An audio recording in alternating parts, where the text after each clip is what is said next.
Hi, I'm Jamsi. I'm a finance professor and welcome to another video.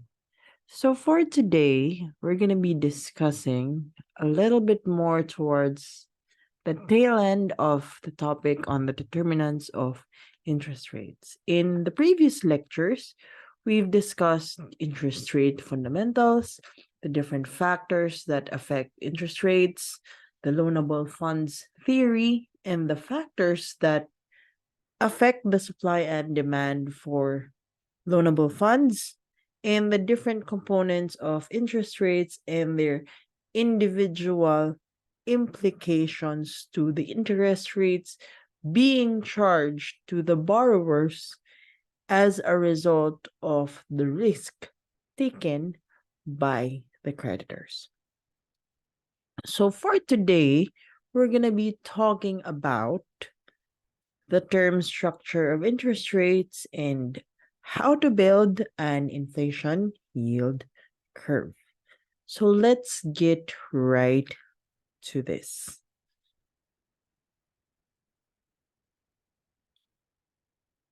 In the previous lecture, we have mentioned that interest rates are composed of many different components, and for all financial securities, it starts with the inflation premium and the real risk-free rate that the investor would like to earn. Now, you've learned about the cross-term method and the simple term. But here, when we construct the inflation yield curve, we're going to backtrack a little bit and talk about the inflation premiums a little bit more. Because when we're talking about the inflation yield curve, our starting point would always be with the inflation premium.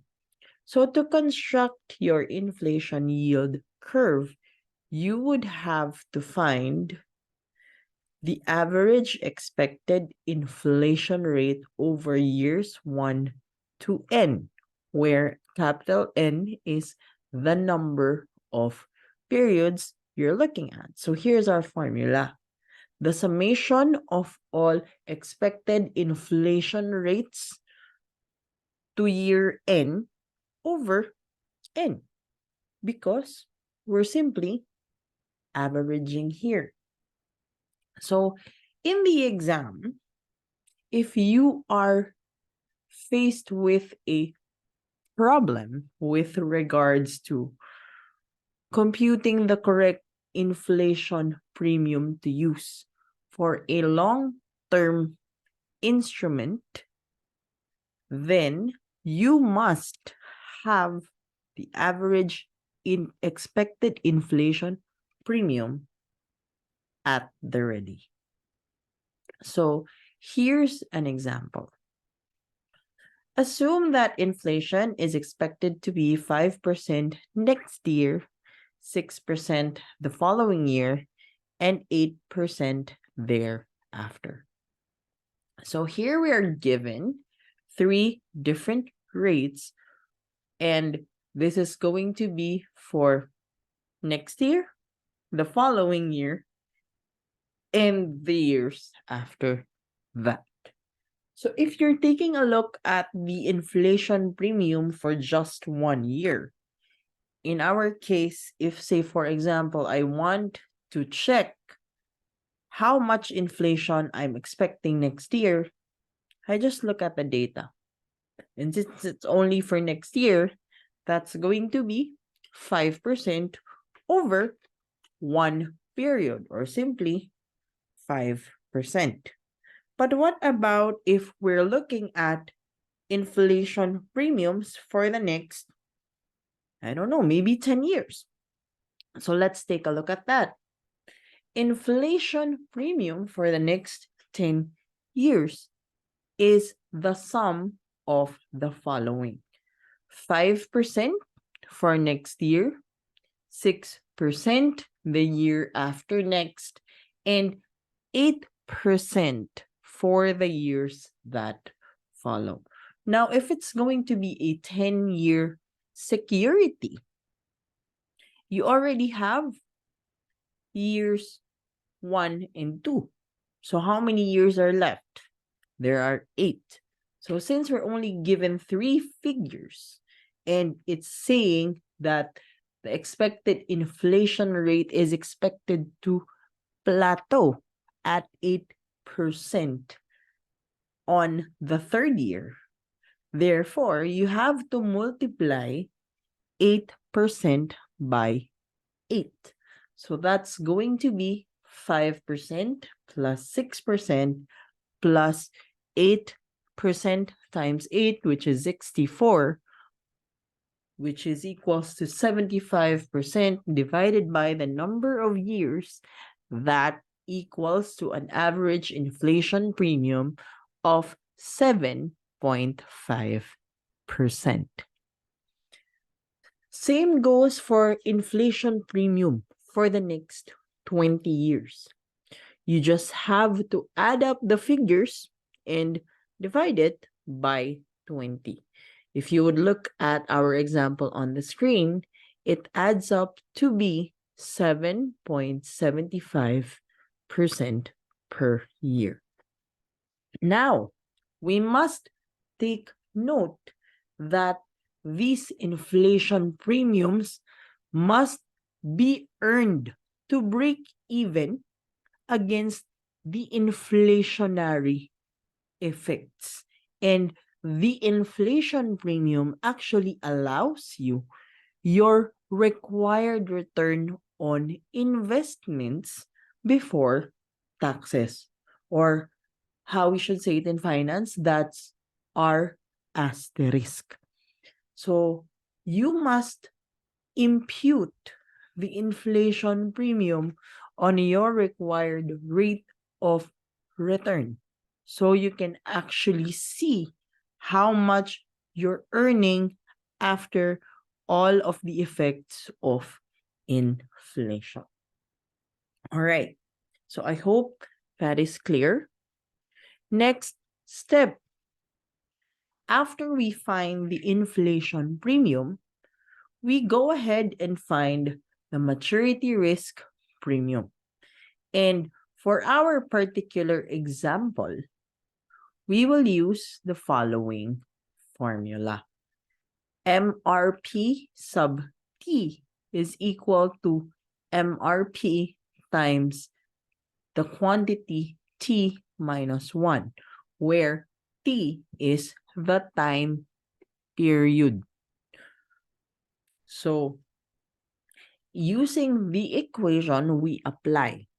So, if the maturity risk premium is 0.1%, then MRP is equal to the following. So, MRP for 1 year is 0.1%. And if that's the case, then that's just 0.1% times the quantity 1 minus 1. So therefore, that's 0.1% times 0 is equal to 0. So why is this 0? Because in the first place, this is a short-term security. And usually a short-term security, based on our previous lectures, does not have the maturity risk premium as a component of the interest rate. Now, that would change if, say, we're talking about a security that has a term of 10 years. So now, since it's long term, we now apply the MRP formula. So for the MRP formula, that's 0.1% times 10 years minus 1. Again, we subtract 1 because in the first year, it's not yet considered long term. So we will only charge the maturity risk premium for the remaining 9 years. So 0.1% times 9 is 0.9%. That is your maturity risk premium for 10 years that's going to be added to the IP and the real risk-free rate later on to calculate the interest rate. Same rules apply. If it's for a 20-year security, you multiply 0.1% by 19 years. So it's going to add up and average out to 1.9%. I'm so sorry about that. But as you can see, the equation is very linear, and therefore maturity risk premium will increase as the time to maturity increases, as it should be. But for our exam purposes, if you are not being asked to build a yield curve, you must only use the MRP stated in the material.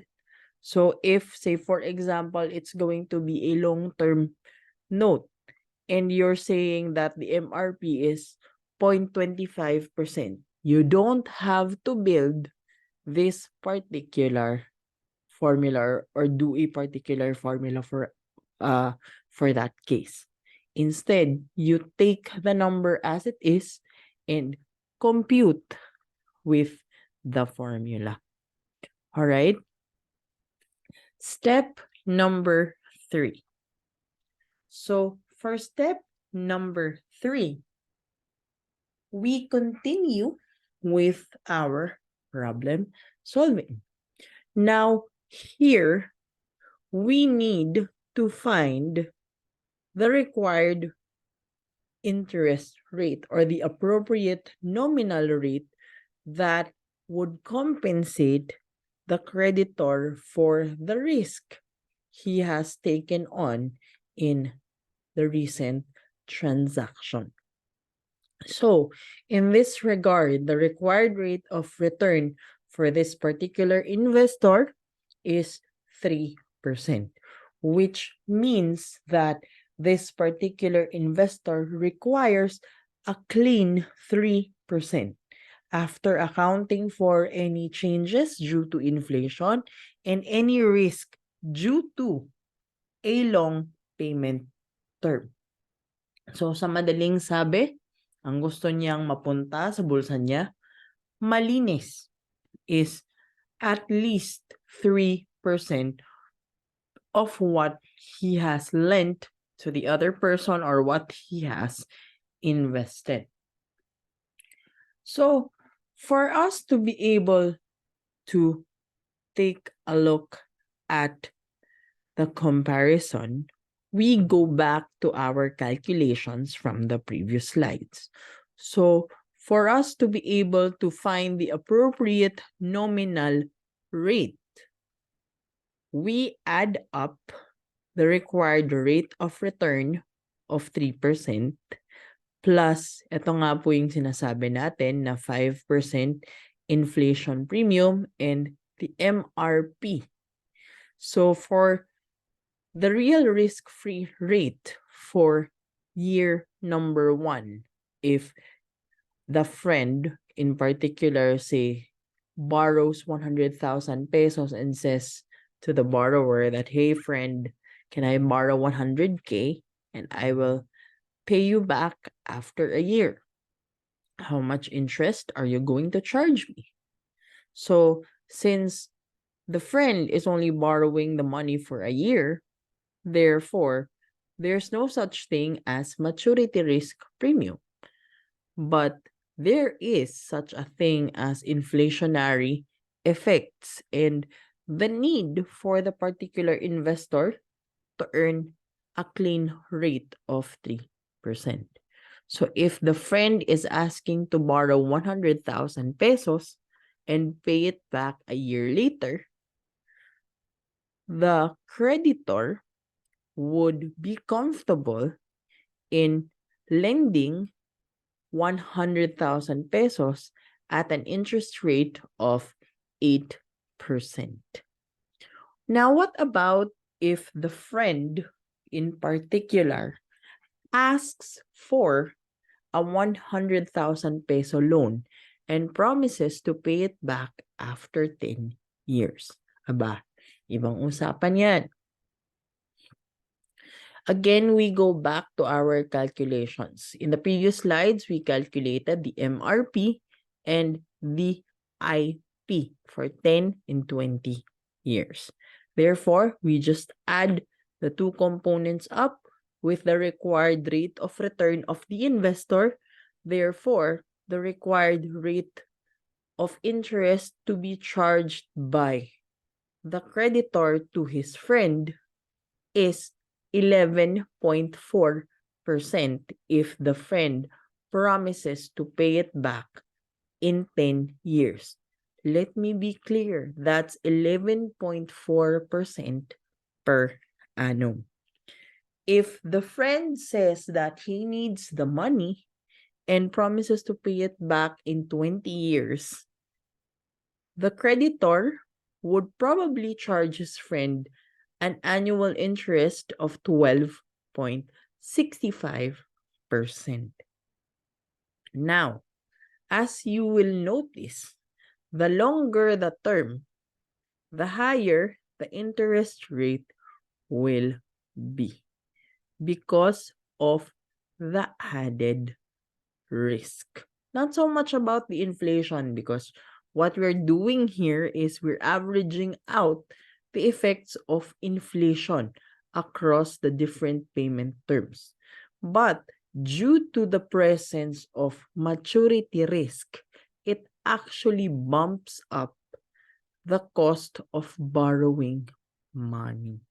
So don't be alarmed when you realize that, oh, I'm paying a lot more in interest for a long-term loan, or I'm receiving a lot more in interest from a long-term investment that I got, because the borrower is actually considering the additional amount of risk on your end as the creditor or investor, because it's going to take you quite a while to get back your money. Now, that is all about our yield curve. In the next few slides, we're going to be talking about the term structure of interest rates. And this is related to our discussion of the maturity risk premium. So we have known for a fact that as the term is actually longer, the maturity risk premium becomes higher. And in the context of maturity risk premium, the relationship between a security's interest rates and its remaining term to maturity can take a number of different shapes. Explanations for the shapes of the yield curve fall predominantly into three theories that we'll be discussing in the next few slides. First theory is the unbiased or pure expectations theory. Second is the liquidity premium theory. And third, the market segmentation theory. All right, so let's go through the first one. The unbiased expectations theory, or what we call the pure expectations theory. So the unbiased or pure expectations theory contends that the shape of the yield curve depends on the investor's expectations about future interest rates, and thus is indifferent when it comes to the term to maturity. So as was just explained, the pure expectations or unbiased expectations theory discounts any effects of having a longer term to maturity. So, under the unbiased expectations theory, wa-epek po tayo when it comes to maturity risk premium. So, therefore, under this particular theory, we will be ignoring any effects of the maturity risk premium when it comes to projecting interest rates. Instead, we will focus on our own expectations of the future interest rates, and it will dictate what shape of the yield curve will show us. So, if the interest rates are expected to increase, the long-term rates will definitely be higher than the short-term rates. And if the opposite happens, meaning the interest rates are expected to decrease, the long-term rates will be lower than the short-term rates. Thus, because of this, the yield curve can slope up, down, or even bow. So, what do we mean when we say bow? It plateaus. All right. So, here are some of the assumptions under the unbiased expectations theory. So, number one, we assume that the maturity risk premium for treasury shares is 0. As was emphasized earlier, we ignore any effects of maturity risk in this particular theory. Second, long-term rates are just an average of current and future short-term rates. So, what they're saying is basically it's just the same banana. Because if you add up the long-term rates and average it out, it's basically just almost the same as the shorter rates. If the pure expectations theory is correct, then we can use the yield curve to back out, or in accounting terms, work back expected future interest rates. All right, so let's take a look at a few examples here. So this is our formula for the pure expectations theory. R sub n is equal to the actual n period, or the rate today of that specific security. And capital N is actually the term to maturity. R sub 1 is the actual current 1-year date today. So if we say 1R sub 1, then we're talking about the rate of a 1-year security today. If it's going to be R sub 2, then it's going to be the rate of a 2-year instrument today. And ER sub 1, we're talking about the expected 1-year rates for years 1, 2, 3, and 4, depending on the N or the term to maturity. So let's take a look here. In this particular example, we have observed treasury rates, and pure expectations theory. So this is the term for a security that has 1 year maturity, 2 years maturity, 3 years maturity, 4 and 5 years maturity. So for year 1, or for 1 year rather, it's 6%. For 2 years, it's 6.2%. For 3 years, it's 6.4%. And for 4 and 5 years, it's 6.5%. So if the pure expectations theory holds, what does the market expect will be the interest rate on 1 year securities 1 year from now, and 3 year securities 2 years from now? So let's take a look. From our formula earlier, we see a timeline here. So we said that a 1 year security will give us a return of 6%.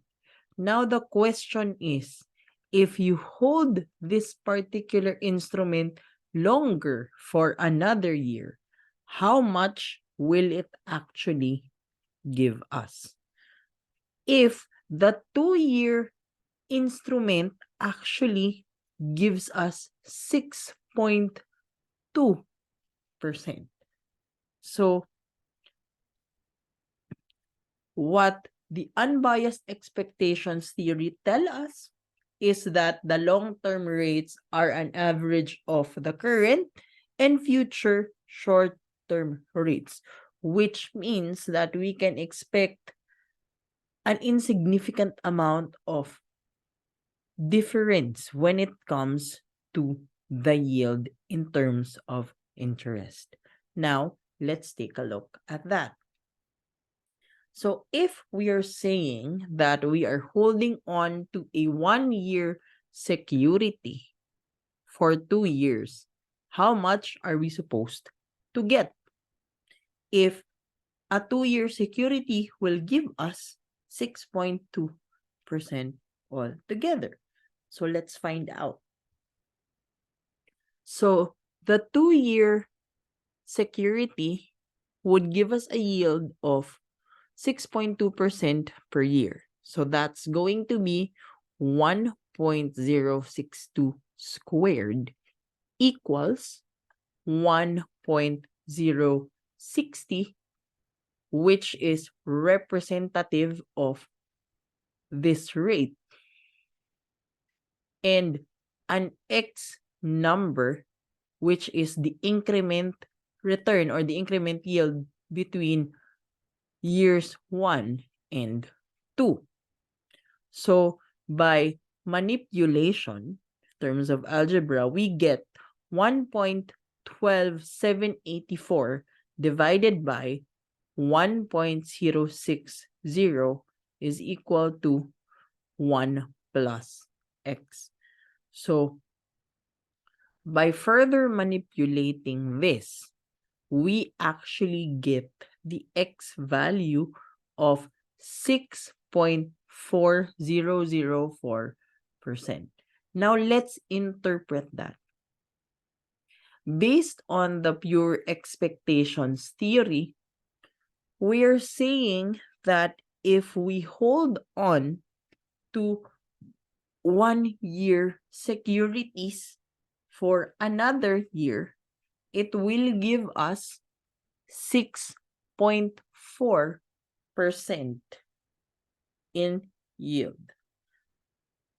Notice that if we average it out, the answer is still pretty much close. How do we do that? 6.2 is equal to 6% plus X divided by 2. By algebraic manipulation, we still get an average return of 6.4. Now, what happens if we're going to be talking about 3-year securities? And we will look at it at a rate after 2 years. So if the current price of the 3-year security is 6.4%, how much is it going to be worth 2 years from now? So let's take a look at that particular problem. So we're saying that according to the pure expectations theory, if you compare it to a 5-year security, the yield is at 6.5%. But in this particular case, we are holding on to a 2-year security. So the security has a maturity period of 2 years, and you're trying to see how much is it going to yield us after 3 years. So let's take a look. How much is that particular increment here? What is the effect?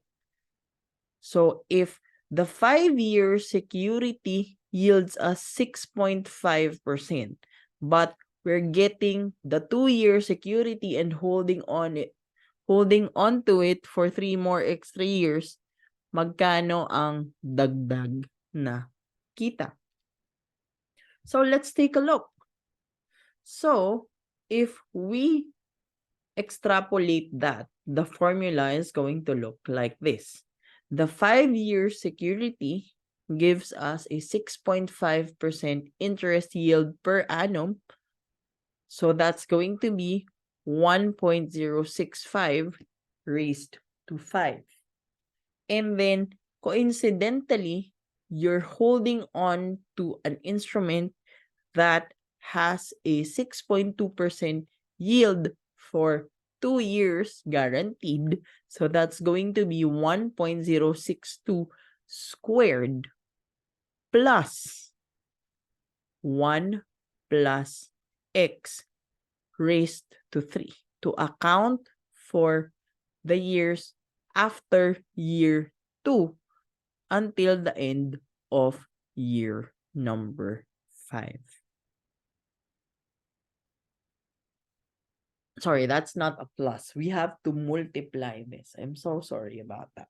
So again, let me reiterate the formula. That's going to be 1.065 raised to 5 equals 1.062 squared because you're getting a 6.2% yield on that 2-year security for the first 2 years guaranteed.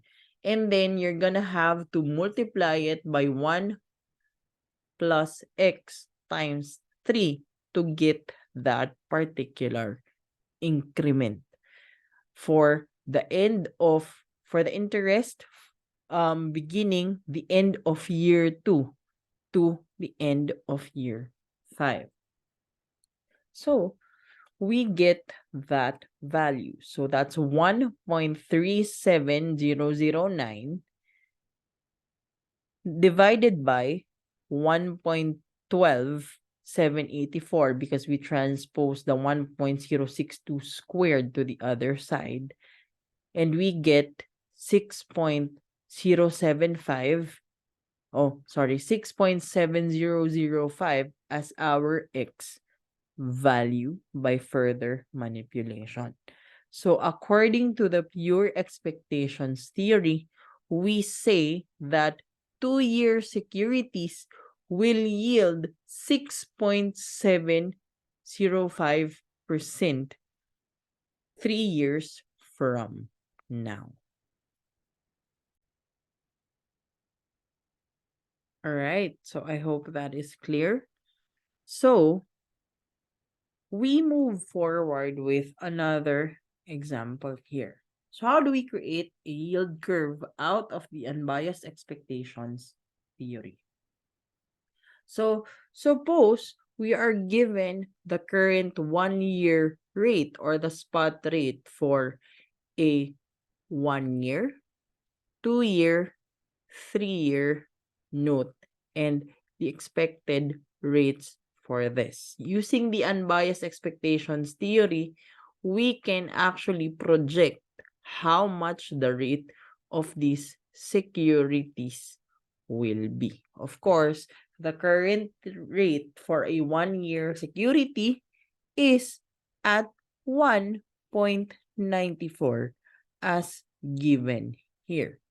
How about the rate for a 2-year security? So that's definitely 1.94%. So that's 1 plus 0.194, 0.0194 rather, multiplied by the expected rate of this particular 2-year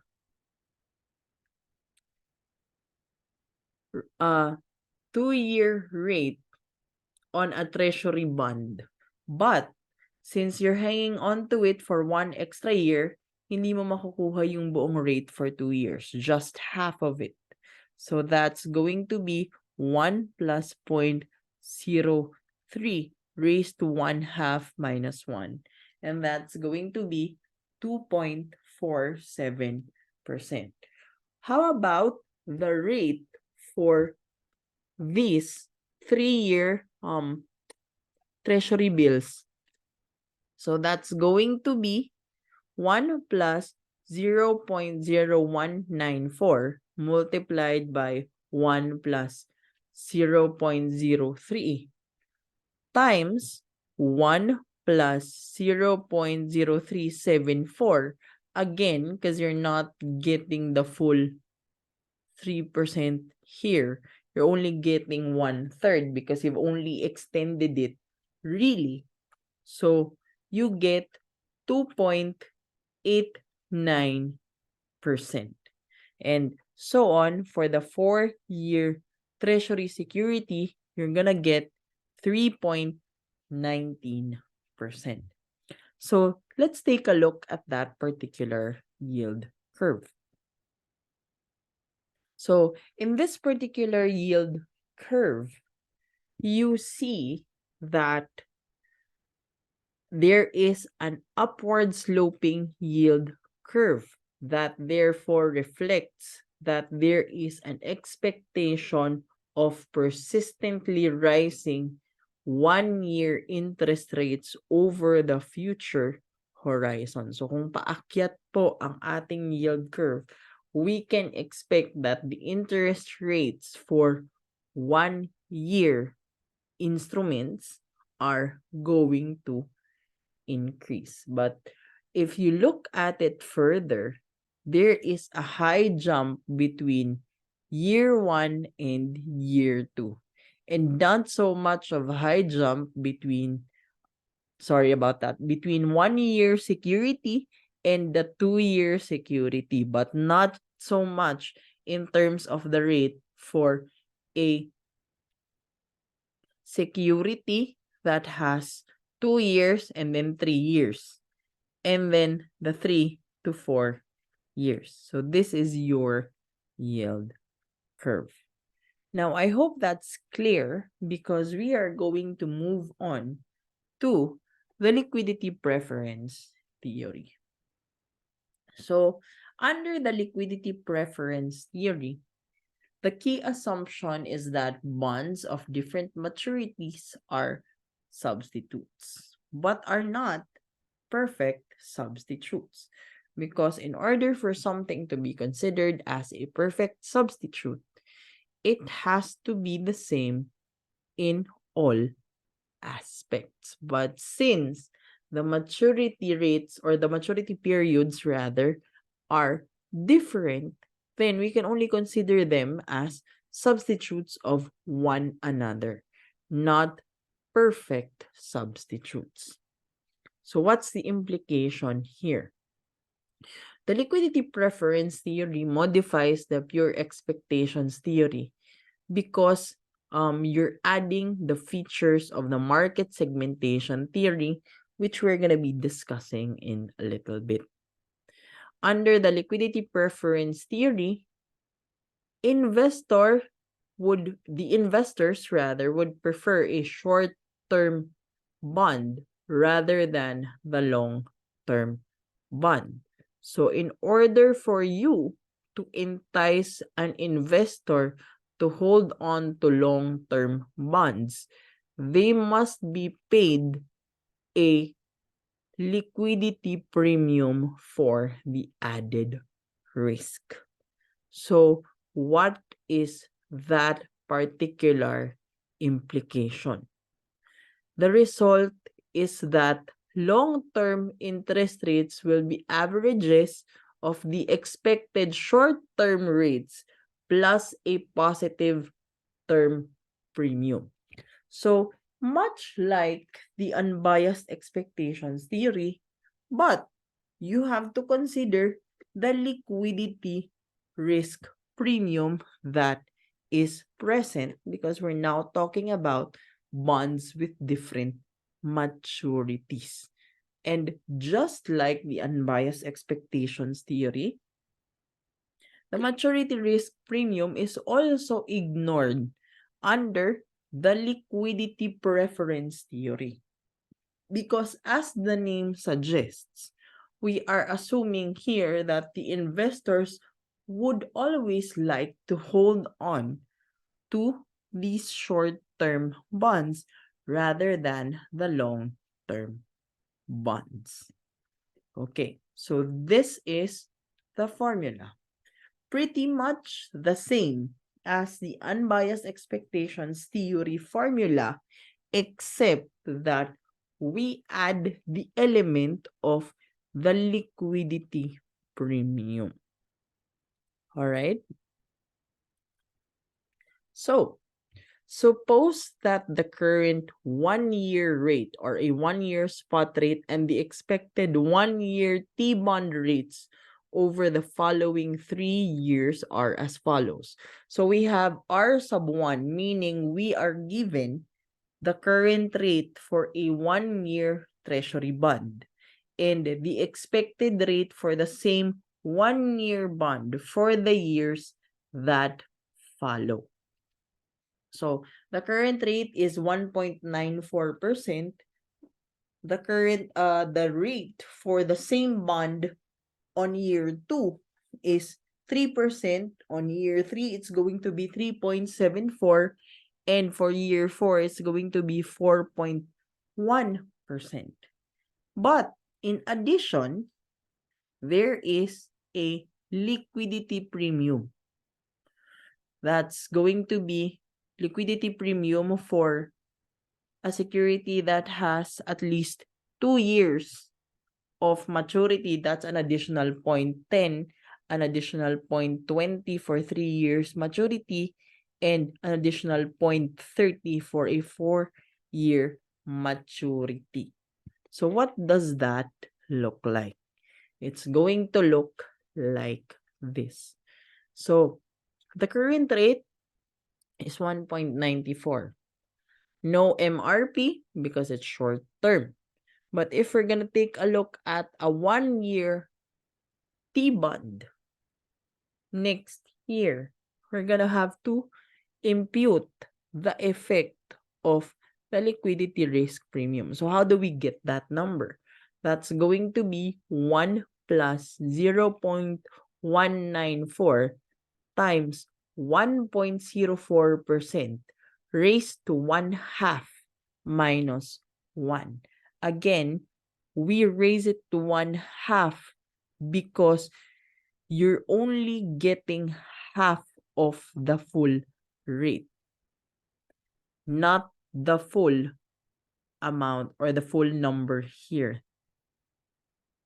In your 3rd year, you're still going to get a relatively high return or a relatively high projection for a 1-year T-bond projected out for 3 years because you're going to have to multiply 1.0194 times 1.03 plus 1.001 and then the expected rates for year 3 plus the liquidity premium for year 3 raised to 1/3. And therefore, you get 2.99. And for year 4, you do the same. You get 3.34%. If you take a look at this yield curve, it's much similar like the one for unbiased expectations theory, except that the gap is higher because of the effects of the liquidity risk premium component. But like I said, there won't be much difference between year 3 and year 4 in terms of the rates if you compare it to the earlier years. All right. So, if you compare the two and put it in a graph side by side, you see that under the unbiased expectations theory, the upward slope, if there is expectations of increasing interest rates over the years, is not going to be as steep as the curve presented under the liquidity preference theory. Because remember that the unbiased expectations theory does not account for the liquidity risk premium. All right. So the same is true if there is an expectation that future interest rates will decrease over time. So as you can see here in the chart, under the unbiased expectations theory, it's starting to slope downward as early on. Versus if you take a look at the LPT curve, it's curving upward still, but at a smaller rate, and it starts to slowly dwindle down.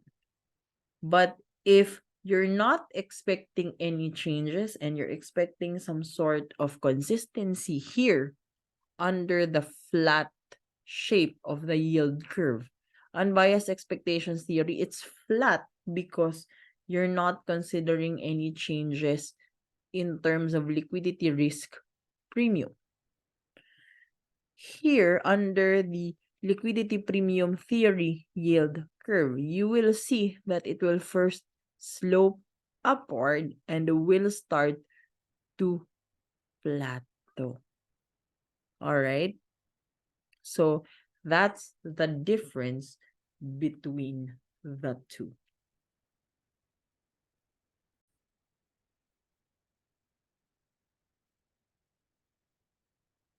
All right. Now, earlier, we said that there are three term structure of interest rates theories. So let's not forget rather to discuss the third theory, which is the market segmentation theory. And according to the market segmentation theory, the bonds of different maturities are not substitutes at all, but are considered to be in a different segment. So what does that imply? It implies that the financial markets are completely segmented and that interest rates at each maturity is determined separately. So just like the liquidity preference theory, people will typically prefer holding short-term bonds and will therefore have higher demand for short-term bonds, which would drive the prices up and lower the interest rates than the long-term bonds, much like in the law of supply and demand. Kasi mas maraming tao ang may gusto ng short-term bonds, but there is limited supply, so they are willing to pay a higher price for these bonds. But because of the higher price, the interest rates will dwindle down compared to when you buy these long-term bonds. All right?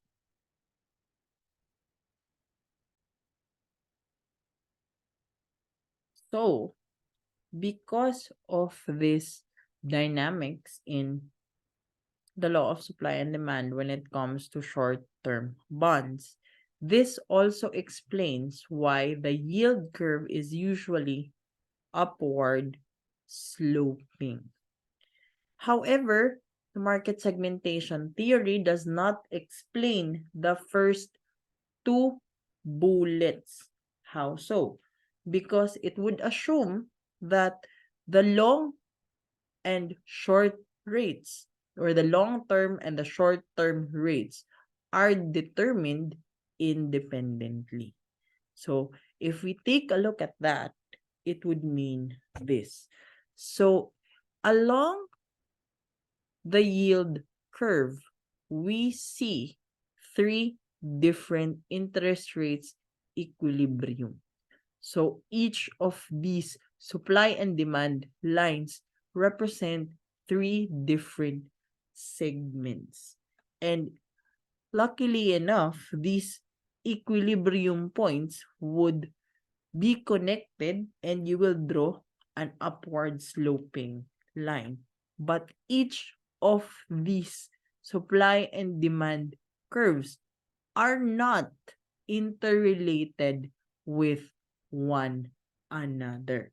So we are showing here that the supply and demand for securities at a particular maturity determine the yield for that particular term to maturity. So that's what this means. And that ends our particular lesson on the term structure for interest rates. So I hope you've learned something new, and I will see you next time. Bye everyone. Cheers.